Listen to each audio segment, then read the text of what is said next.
বাবার দেওয়া T shirt তোমার কাছে অনেক সস্তা মনে হতে পারে, বাবার দেওয়া প্যান্ট তোমার কাছে মূল্যহীন হতে পারে।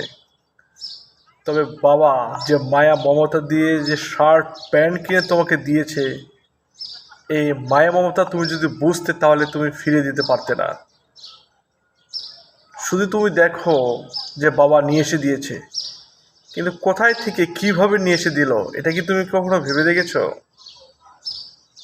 যেদিন বাবা থাকবে না সেই দিন তুমি সেটা উপলব্ধি করতে পারবে। কেউ কোনো টি শার্ট, কেউ শার্ট, কেউ প্যান্ট নিয়ে তোমার পাশে দাঁড়াবে না। তোমাকে নতুন নতুন সারপ্রাইজ দিতে কেউ আসবে না। আজকে যে সারপ্রাইজটা দিচ্ছে সেটা তোমার কাছে মূল্যহীন।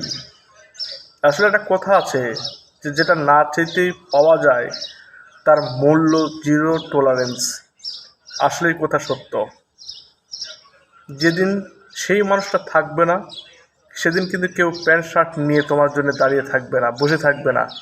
আজকে তোমার পছন্দ হয়েছে না, তুমি বাবাকে ফিরিয়ে দিয়েছো। তুমি একবার বাবার চোখে সেই পোশাকটা দেখো। বাবার চোখ দিয়ে তুমি যদি দেখতে পারো তবে সেটা মনে হবে তোমার কাছে অনেক মূল্যবান। সন্তান হিসেবে না, বাবার চোখ দিয়ে দেখো তুমি। তোমার জন্য যে ভালোবাসা, মায়া মমতা দিয়ে ওই ড্রেসটা কিনে দিয়েছে বা কিনে নিয়ে এসেছে, এটার মূল্য টাকা দিয়েও করা যাবে না।